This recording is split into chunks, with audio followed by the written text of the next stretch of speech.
We took Katie out last night to with her new boyfriend. Took her to dinner and spent some time with her new boyfriend. He's a really nice guy. He's going to be, I guess he's a senior this year, and he will be graduating and wants to go to some university around here, um, probably to go into med school eventually. Wants to be just a regular doctor, family doctor.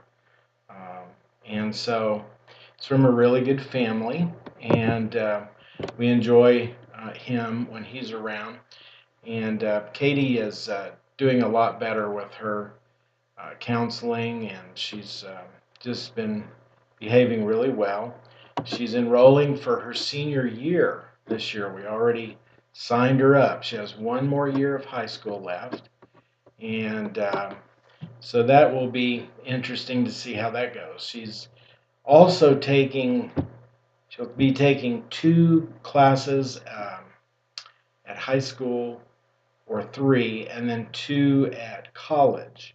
So she's doing what they call concurrent enrollment. So she's enrolled in high school and gets credit for those courses in high school as well as in college. So it kind of puts her a little bit ahead in her college courses.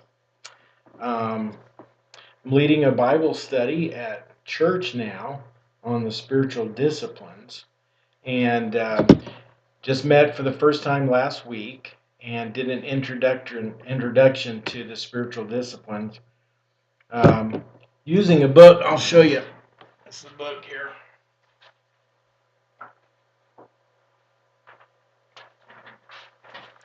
Using this book on spiritual disciplines, Spiritual Disciplines Handbook, and it's all about the spiritual practices that, historical spiritual practices as well as some new ones. But it's really interesting, based on, obviously on scripture, but also ways in which we can help, or we can be in contact with God, and we can connect with God and become more aware of our spiritual growth and our spiritual lives. It was interesting because the first week I challenged everyone to take a Sabbath, to really take Sunday um, and use it as a Sabbath like it was intended to be, and just really rest. Don't do any of your work and so forth.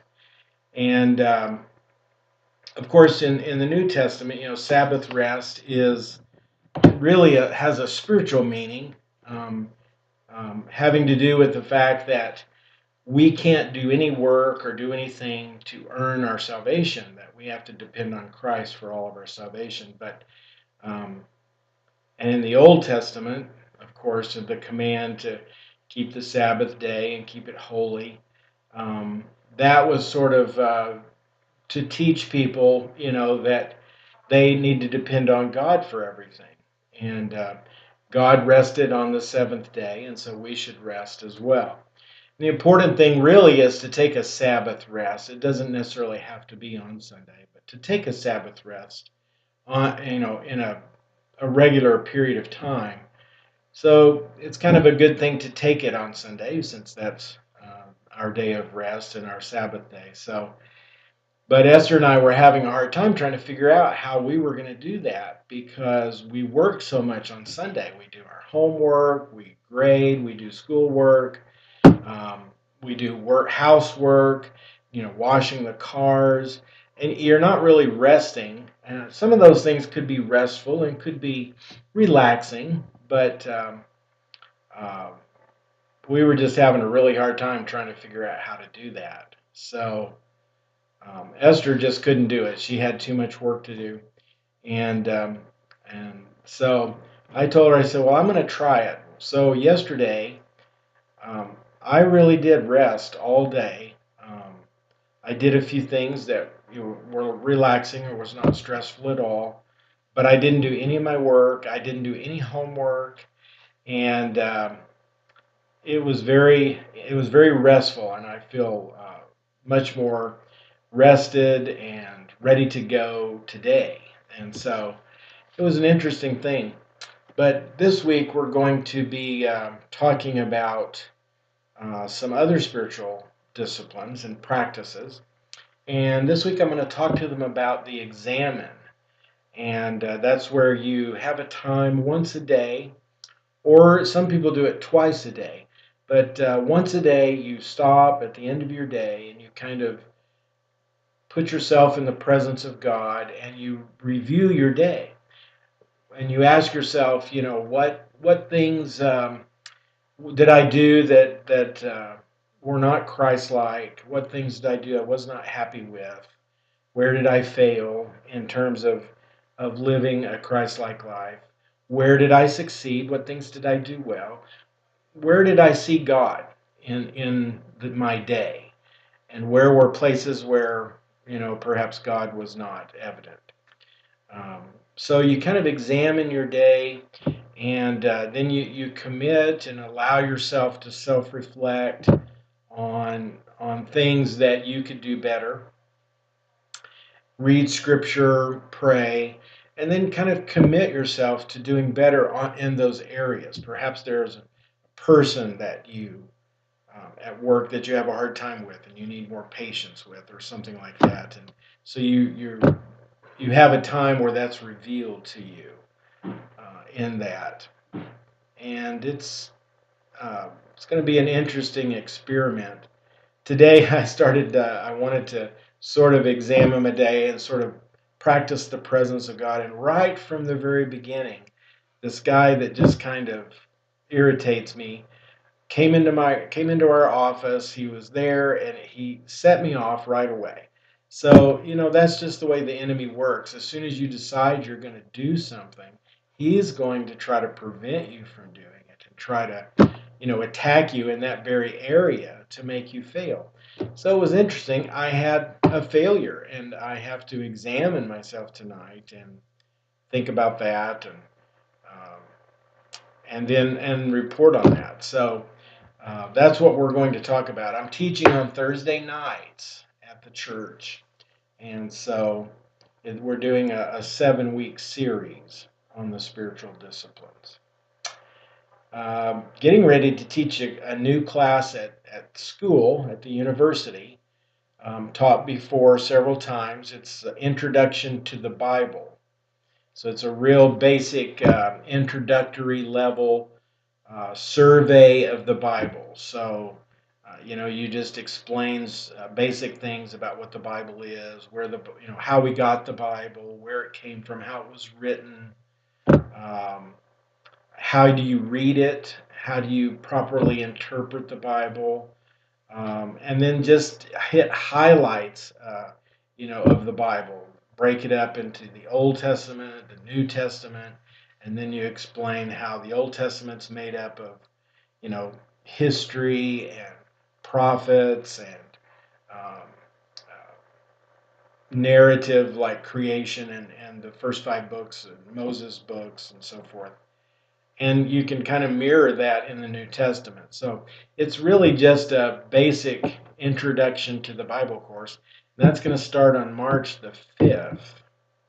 So still very busy, but I am very excited as well in the fact that I'm going to be graduating in May. So my MBA degree.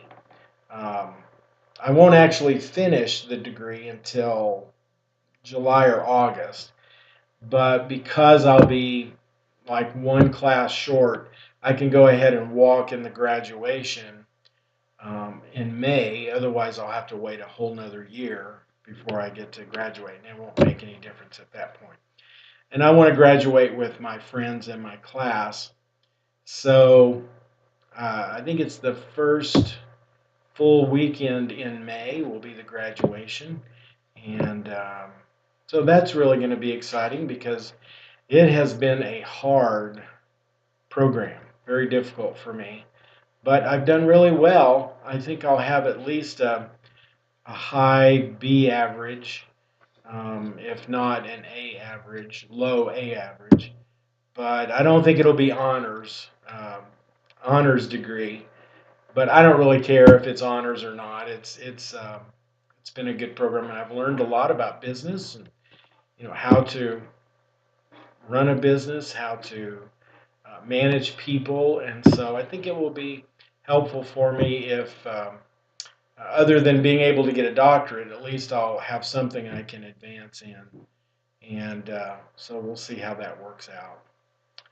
Um, been kind of feeling badly physically lately and mentally as well, just really stressed out, and had kind of hit a wall one day. Oh, it's been 3 weeks, 3 or 4 weeks ago now, and just decided I needed to do something to figure out what was going on and try to relieve stress. And so um, my boss recommended that I have my testosterone tested, and because that often leads to low testosterone in men leads to depression and anxiety, lots of different physical problems.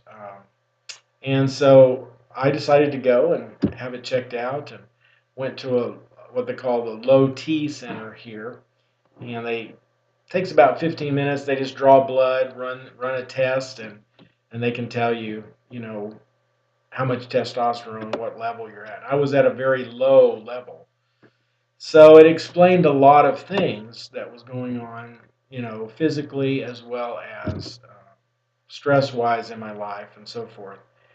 So it was so low that they had to go ahead and do some more tests because they wanted to make sure what the reasons were.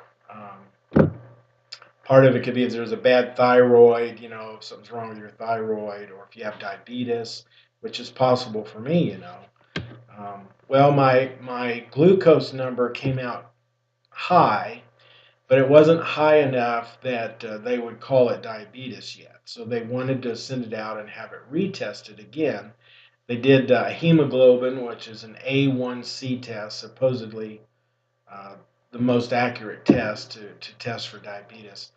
And the range that they want you to be in is 4.8 to 5.6 or something like that.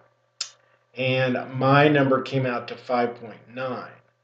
So it's a little high, but again, the number for diabetes is 6.4. So it wasn't quite in the diabetes range, but it was high getting up there. So um, to sort of correct that, self-correct it, I have to lose 50 pounds and need to start exercising more, relieve stress in my life, and so kind of watching what I eat and so forth and those things should bring those numbers down. Plus, I started the testosterone injections, so they're giving me testosterone every week, and it has been helping my attitude, my energy level is up, and I feel a lot better. So I've also started kind of working on my weight. Set just The doctor said just set a very basic goal. Don't try to do it really fast. So I just want to lose 1 pound a week, and hopefully within a year I'll be down 50 pounds, and I will have reached my goal. And then each month I'm going to add a different goal. Like right now, this month, I'm just cutting back on my portions, really watching and considering what I eat, and trying to stay under 1,900 calories a day. And according to this little program that I have, that will help me lose 1 pound a week. So we'll see how it goes. Never had really good, as you know, luck with losing weight, but so far it's been very doable, and I haven't had any stress with it. So I should be able to lose 1 pound a week. So we'll see how that goes. Um, so Esther's kind of been feeling badly as well, and has a yeast infection that she's fighting, and she's trying to work on that. Has some medication she's working with, but it's not doing very well. So I think she's going to have to call the doctor and go in to see the doctor. So um, hope you're feeling good, and I hope you're able to see this video and to hear it, and I will try this and see what happens. Maybe it'll be something a little more enjoyable for you. Okay? I love you and really appreciate uh, the card and the letter that you sent to Esther. And for her birthday, she got that. And I hope everything's going well for you. So take care. Love you. Bye bye.